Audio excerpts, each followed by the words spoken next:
Hey guys, how's it going? My name is Nick, better known online as Avialence here on YouTube, and today I'm coming at you with a vlog for Tuesday, February 11th. I got my hair cut this week. It's short. I know I look like bald in spots, but I promise I'm not. It's just my hair. I got it cut a little too short, but it'll grow out in a couple days. So that's that. I'm not going bald. And I also had a couple interesting things happen to me recently that prompted the topic for today, which is the idea of working for free in college for experience, right? Or for just anything in general, like volunteer work. And is it worth it in the end?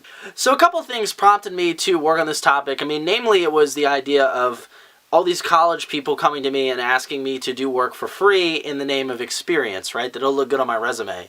And I've had some experience with this whole knowledge thing, and I'm not claiming that I know everything about it. This is mainly in college work or while you're in college work. I'm not going out to other volunteer stuff because I know that sometimes internships, even though they're not paid, can be entirely beneficial to you as a college student and or a individual in the workforce. But essentially, I just wanted to pose this question to you guys to see what you think of the idea of, working for free while you're in college or doing volunteer work because it looks good on your resume. So the first story is really kind of laid back. It was actually a volunteer opportunity that I had last year with Arena Gaming, which was a fantastic opportunity. For those of you who don't know, Arena Gaming used to be a competitive Halo company that did a lot of Halo broadcasting on Twitch. We ran tournaments and things like that, and I joined in on AGL 7, I believe, as they came into Knoxville in order to do it. I got this opportunity via a friend of a friend, essentially. It was my mother's friend's aunt who actually knew Brad, the guy who did all the AGL work, and he was looking for a couple volunteers in order to help do some broadcasting stuff.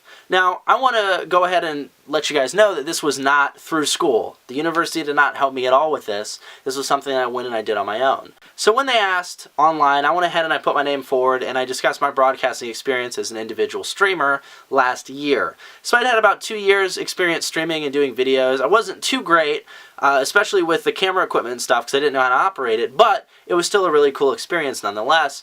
And I tried to learn as much as I could really fast. During this volunteer experience, I learned a lot about live streaming, specifically working with Wirecast, XSplit, as well as all the Adobe programs for the Photoshop work, and how capture software works on a multi-layered process.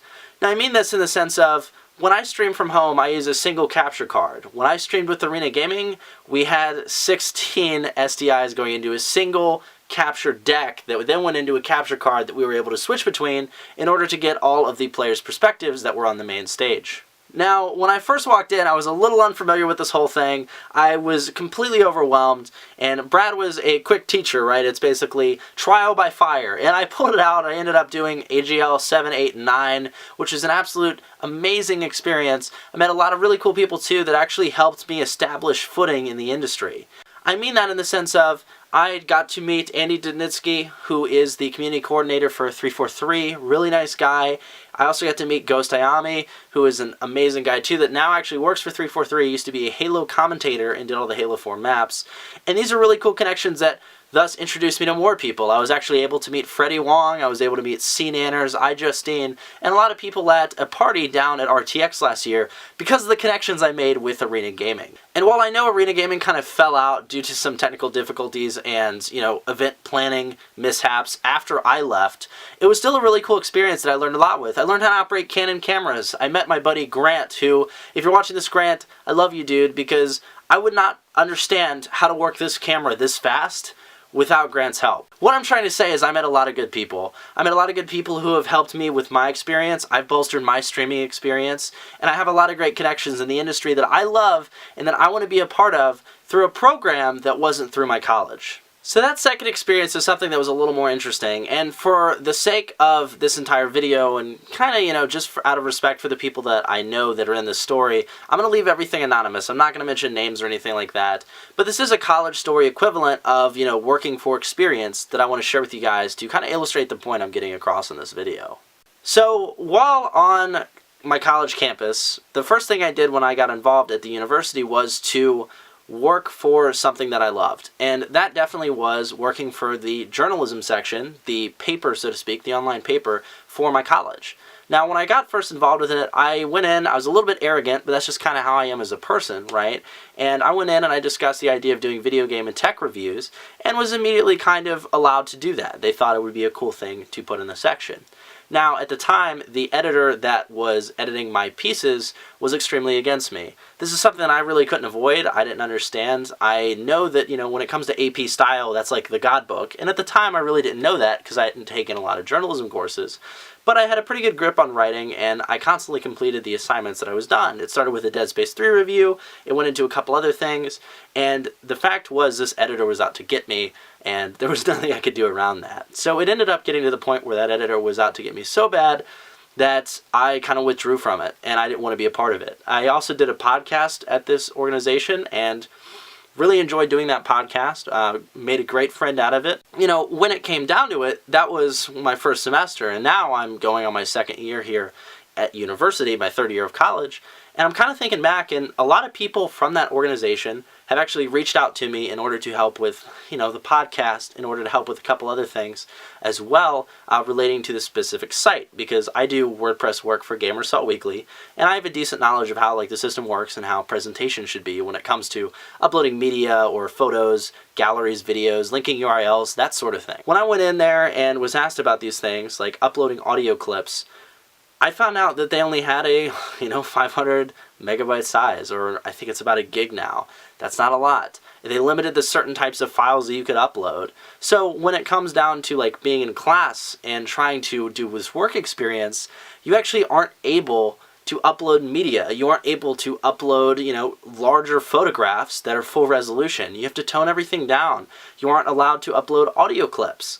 You are not allowed to upload videos, things like that. And it was really starting to bother me, and there were a lot of problems that were on the site. Now, the person who ran the site actually came to me and asked me to go ahead and work for, that professor in order to help improve the site. And he offered me a little bit of money, but it wasn't anything substantial. At the time, I have a lot of other stuff going on. I'm here on YouTube, I'm also on Twitch, I'm at Gamer Assault, and I'm also doing my volunteer position with Arena Gaming at the time, and it just wasn't worth my time. It was very little money for a lot of work, and it was something that kind of sparked this video in me, and I've always wanted to talk about this because the experience wasn't worth it, straight up. It didn't offer a lot of the programs that I would needed to use in order to improve, myself for the workforce when I get out of college. And it didn't offer a lot of opportunities for me because it was kind of a trap, It was a sand trap, and it was constantly rotating, and it wasn't going to go anywhere. At least that's how I felt. Those justifications have kind of been reasserted this semester, but I think it's just very interesting that when it comes down to this experience thing, it makes you kind of wonder, are colleges really providing the experience? And sometimes yes, sometimes no. And honestly, sometimes I feel like they're trying to get students to do their work for them for free. Now, I could be being a little cynical on this, I'm not sure, but it's happened numerous times to the point where where I am in college right now, I've thought about it and been like, I honestly don't want to be involved in a lot of that stuff. Because I have opportunities here. I'm here on YouTube. I'm doing these vlogs. I'm doing videos. I'm doing gaming stuff. And through volunteer positions that I'm able to get outside via my connections, I'm able to actually get acquainted with the industry that I want to work for when I leave that college. I think it's an interesting story that maybe you all should consider if you're going into college in the future. And I'd love to get your opinions on it as well. I mean, is working for free for experience technically worth it? And I think it definitely depends on the case scenario, It could be good or it could be bad, and it's important to judge that because you don't want to be screwed out of something or not paid because it's for experience. Anyway though guys, that's my vlog for today. I hope you enjoyed. I will be posting one about Valentine's Day this Thursday, which I'm really excited about. I actually already started filming for that one, so that should be a good one. But as always guys, I encourage you to post your comments below this video. Tell me what you think of the whole working for free system. Is it worth it? What experiences have you had? If you want to share them, post a video response or whatever, I highly encourage you to do so because this is a topic that is near and dear to me because it's something I've been dealing with in and out for the last 2 years. Other than that guys, if you enjoyed this vlog, please feel free to like it and also subscribe for a new vlog every Tuesday and Thursday, plus a plethora of gaming videos throughout the week. Until next time guys, my name is Nick, otherwise known as Avialence, and I will see you in the next video.